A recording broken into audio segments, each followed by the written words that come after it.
Go for main engine start. We have main engine start. 2, 1. Booster ignition and the final liftoff of Discovery. The shuttle has cleared the tower. The production of this film has been made possible by a generous funding from Badur Charitable Foundation. They have been en ride into orbit. Discovery now making one last reach for the stars, reducing the stress on the shuttle as it goes supersonic. Discovery Houston, you are go at throttle up. Discovery's engines are now throttling down as the orbiter passes through the area of maximum pressure. Commander Steve Lindsay acknowledging the call from Capcom Charlie Hoba as Discovery's 3 main engines throttle back up. T-minus 16 seconds. Sound suppression water system has been activated. Pad from protecting Discovery and the launch. We have a go for main engine start. T-minus 5, 4, 3, 2, 1. Booster ignition and liftoff of Discovery, hoisting harmony to the heavens and opening new gateways for international science. Discovery has cleared the tower. Liftoff, liftoff, indeed. To some people, this is truly the moment of illumination in the story of modern science. A full-rounded, four-dimensional moment that triggered into an almost totally new dimension man's age-old quest for answers to a few existential questions. Where did we come from? How did this happen? And what is our destiny? Questions among many that persistently preoccupied our human race since time immemorial. Ancient myths, created by that quest, were the outcome of many a civilization. Philosophers and early scientists, driven by human curiosity centuries ago, have had their fair share of search and research. When darkness reigned, even before the advent of the Middle Ages, those mind expeditions were destined to gain new ground. For a few centuries, a remarkable contribution was made to the birth of modern age. But when the torch was about to die out, a few courageous men had ultimately managed, against all odds, to pick up the torch, and eventually the pursuit for scientific answers acquired a new momentum. And over the last 100 years, man's quantum leap into almost all realms of knowledge has caused a close encounter to happen for the first time on another world. Okay, engine stop. We copy you down, Eagle. Tranquility Base here. The Eagle has landed. One small step for man, one giant leap for mankind.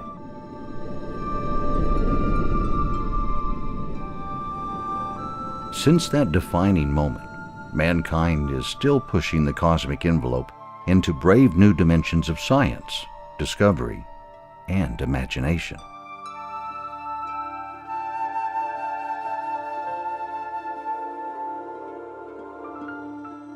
A free leap into space in an artist's impression seems almost the only gateway to the heavens, a driving force behind man's burning desire to fly out and away, to see and know his place in the universe. He is there now, overtaken by awe and wonder, trying to ascend through what seemed for long forbidding frontiers around those cosmic gates, the gates of heaven.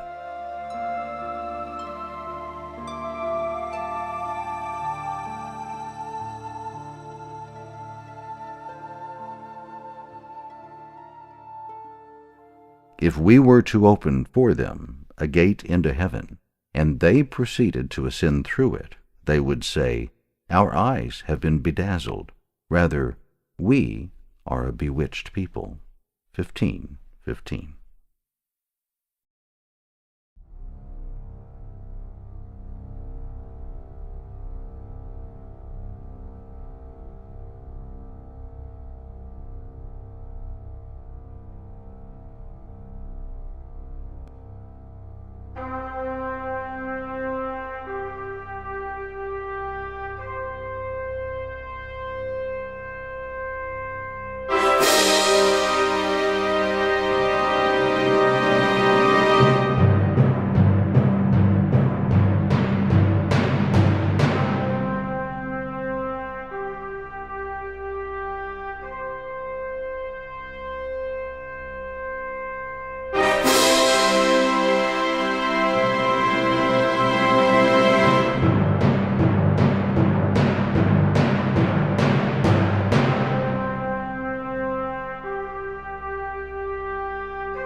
The biggest of the biggest secrets of nature is this most fundamental question: how did the universe come into being? By the late 1940s, there were two models describing the existence of the universe. One, of the Ukrainian theoretical physicist George Gamov's Big Bang model, claiming that the universe started by splitting an unbelievably tiny and dense mass about 14 billion years ago. Then, it had been cooling and inflating ever since.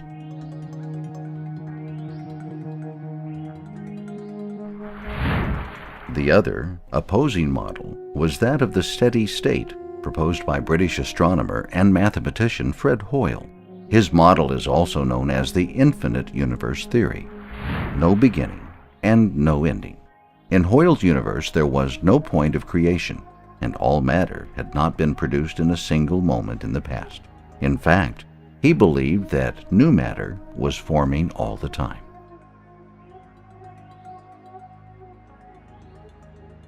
Hoyle passionately believed that his theory would eventually be borne out by observation, whereas the Big Bang would not, and to his mind, could not.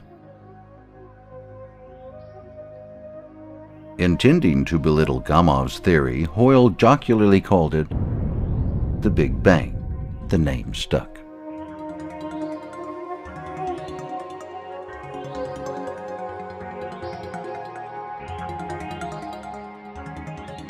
Jim Al-Khalili, professor of theoretical physics at the University of Surrey, England, opened a 2010 lecture on the creation of the universe with these memorable lines.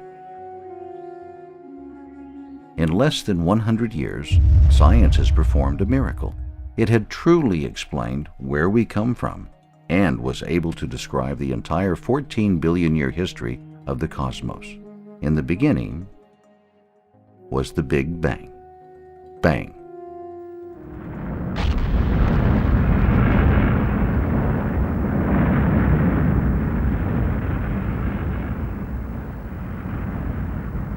Al-Khalili continues, that was an explosion of unimaginable power.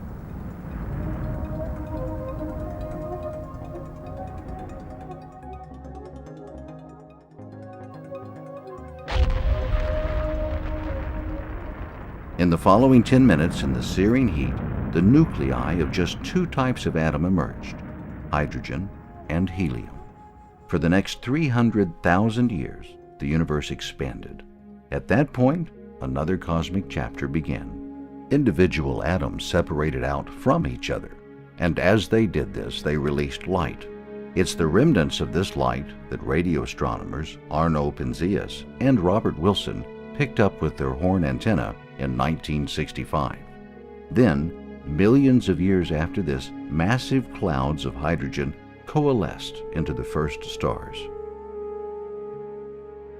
In here, they began to fuse, producing starlight and eventually all the other types of atoms and tiny particles that exist in the universe today.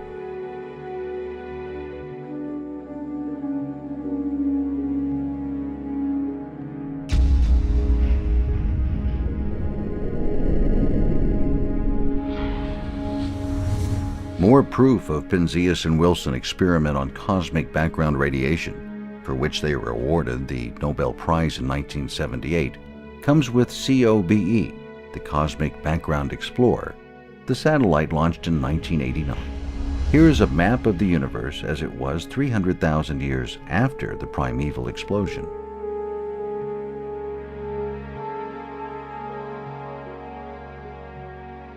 These spots are growing to be gigantic structures, 300 million light years across in our present age. So we have seen them before they were blown up and before they expanded with the universe.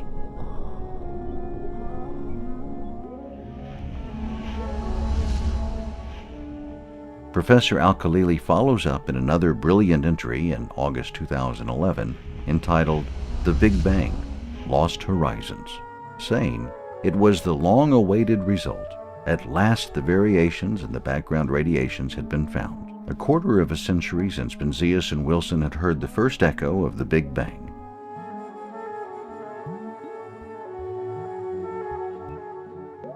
But despite the COBE conclusive evidence, Fred Hoyle didn't abandon his steady-state model of the universe. Even once Hoyle loyalist, notable British physicist Dennis Sciama, who defended the steady-state model for a long time, had to abandon it in the wake of the discovery of the cosmic microwave radiation in 1965. Sciama reportedly admitted that the game is over.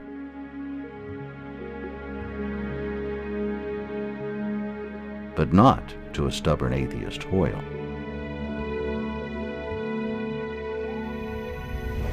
Jim continues, Hoyle kept the harsh opposition of the theory that he had inadvertently named. He went to his grave in 2001 still believing that his theory was correct and that the Big Bang was wrong, but the evidence was now stacked up against him.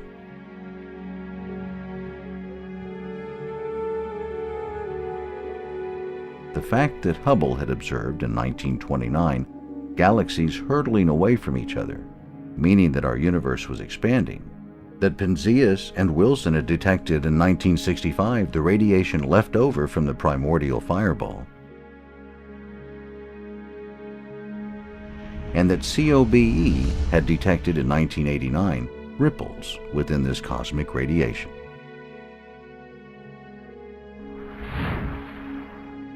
We live in a Big Bang universe, and that we're seeing the radiation from 300,000 years after the Big Bang. In many cases, when there's a paradigm shift in science, it takes a generation before people really accept it. But in this case, I think the world was ready for it. Human societies have always worried about where they came from. There are religious stories in every civilization that's ever been found. And I think we have a definitive answer, that we came out of a Big Bang.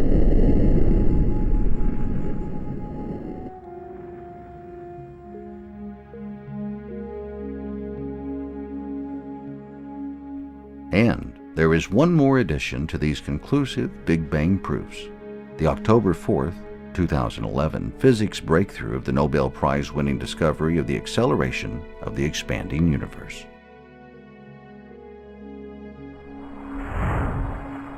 Al-Khalili concludes, all this has provided overwhelming evidence for a universe created by a Big Bang.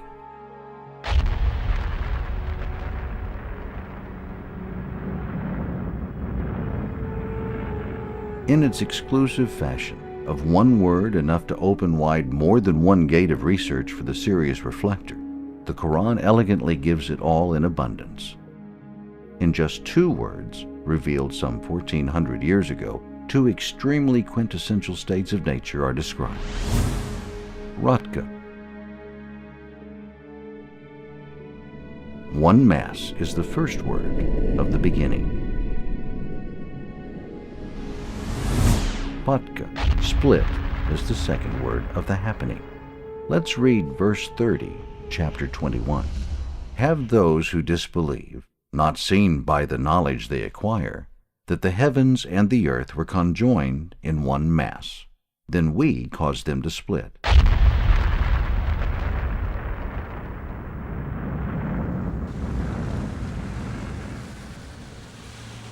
Officer Richard Varley is currently Chief Inspector at the Counter-Terrorism Command in Metropolitan Police, New Scotland Yard in London. Besides his job, he enjoys other passions. I took A-level physics, and I've maintained my interest in physics, even though I've become a police officer. And I've used physics in my work on different investigations.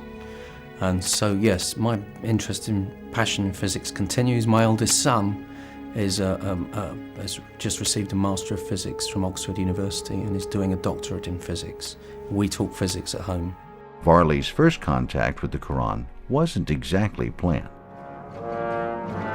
I'd never looked at it until the time of the issues around the satanic verses. My wife was bought the novel for Christmas.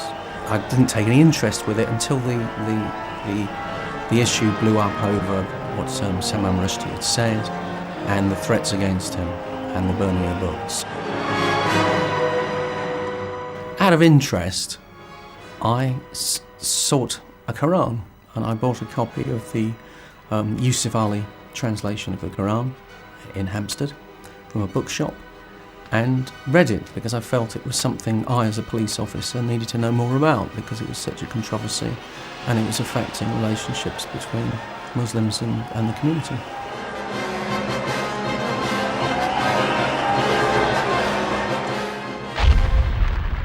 The Great Split Big Bang verse was one of the 3 verses in the Quran that turned Richard Varley's life, in his own words, downside up.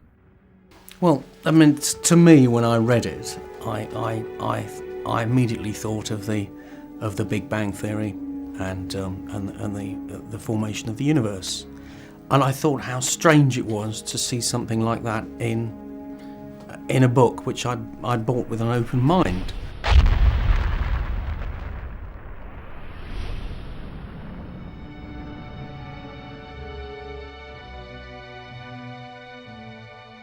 To the 3 physicists who garnered, on October 4, 2011, the Nobel Prize in Physics for the 2011 chapter, the fruit of so many years of cosmic observation has finally paid off. Cosmologists Saul Perlmutter, Adam Rees, and Brian Schmidt have been working in teams of astronomers observing the redshift and the brightness of 58 supernovae. They have found that the remnants of nearly all Type 1a supernovae are at least 15% further away than what the standard model of the universe predicts.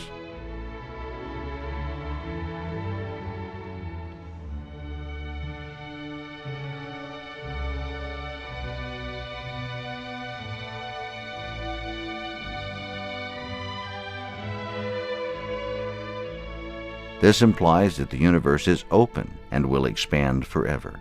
It also suggests that a bizarre quantum force is affecting the expansion rate. This information was published in 1998.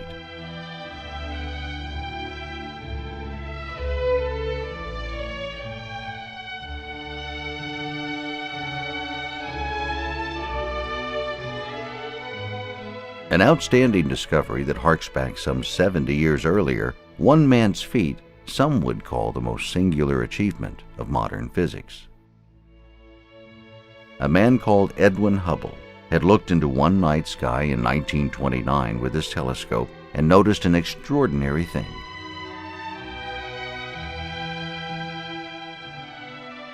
A remarkable observation that would precipitate the revolutionary idea that Professor Hoyle would eventually sneeringly label the Big Bang.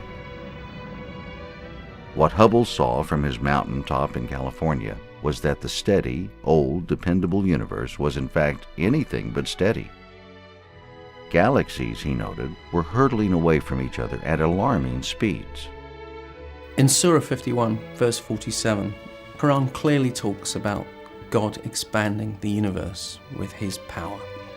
And that to me was very clearly a reference to what we know now about the way the universe is expanding almost at the speed of light in all directions, and something that was only discovered in the last 100 years. Now behold the heaven, it is we alone who built it with mighty hands, and indeed it is we alone who are expanding it. 47:51. So this kind of building of the universe with an organized structure seemed to sing through to me from that verse, that there was, once again, this is the Quran speaking to us, and God is saying this is divine revelation. The story of finding out that the universe is expanding has unintentionally started with the cosmological constant idea. In an article published in the New York Times in January 2011 entitled "Darkness at the Edge of the Universe," physicist Brian Greene comments on the recent discoveries of the accelerated cosmic expansion and explains a bit more. He says, across large distances, the force that shapes the cosmos is the attractive pull of gravity. And so Einstein reasoned a counterbalancing force would need to provide a repulsive push. But what force could that be? Remarkably, he found that idea that would have, blown Newton's mind: anti-gravity, a gravitational force that pushes instead of pulls.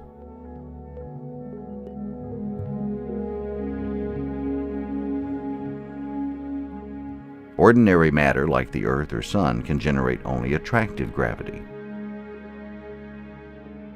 But the math revealed that a more exotic source, an energy that uniformly fills space only invisibly, would generate gravity's repulsive version. Einstein called this space-filling energy the cosmological constant. A dozen years later, however, Einstein ruled the day he introduced the cosmological constant.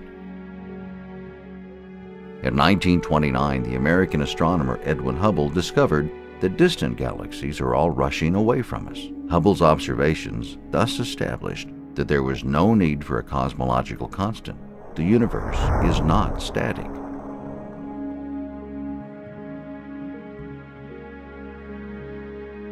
Green reflects on a candid moment of regret. Had Einstein only trusted the original mathematics of general relativity, he would have made one of the most spectacular predictions of all time: that the universe is expanding more than a decade before it was discovered. According to one of his trusted colleagues, he called this mistake the greatest blunder of my life. Hubble has greatly contributed to astronomers' knowledge of dark energy and how this mysterious, little understood phenomenon is speeding up the very same expansion of the universe discovered by Edwin Hubble decades before. What everybody believed was that the universal expansion was slowing down due to gravity. I mean, it made sense. There's no anti-gravity that we know of, but there is now. An expanding universe means that tomorrow it'll be bigger than what it is today.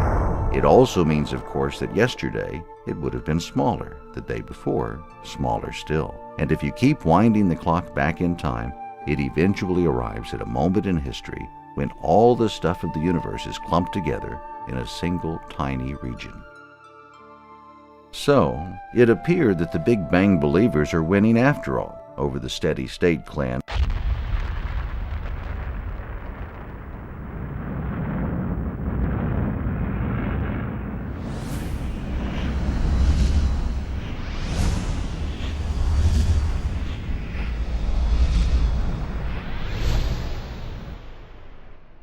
On his webpage at the University of California in Berkeley's website, physicist Pearl Muter tells us one interesting notion. Our supernovae observations were originally performed to measure the ratio of a receding cosmic expansion affected by the gravitational attractive pull. Instead, we have only shown its accelerating expansion. You check each step of the process, and little by little, you get to the point where you start realizing, this effect isn't going away. This is the right answer. It really looks like the universe is actually speeding up.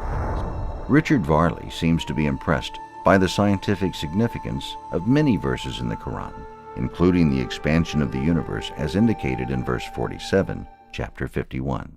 Now behold the heaven. It is we alone who built it with mighty hands, and indeed it is we alone who are expanding it.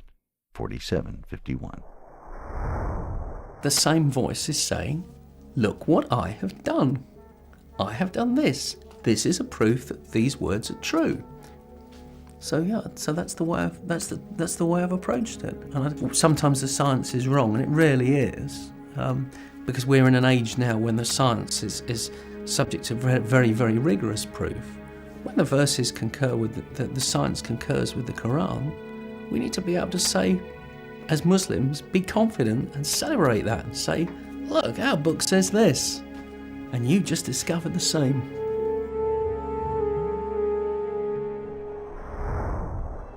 One last note.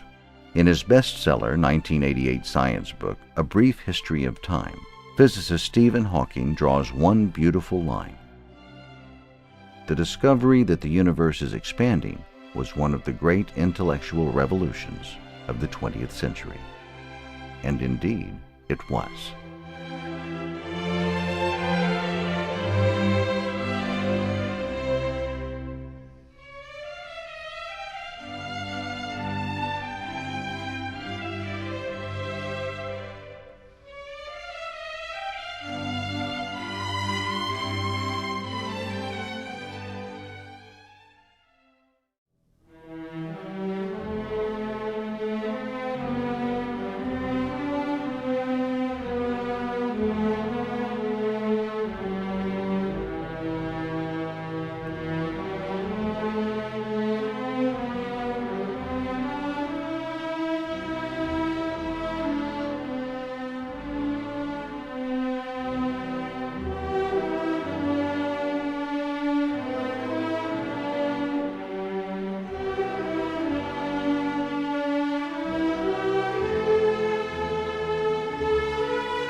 religion isn't something that you should follow blindly.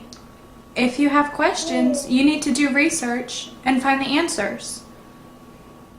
It is the uncorrupted way to worship God.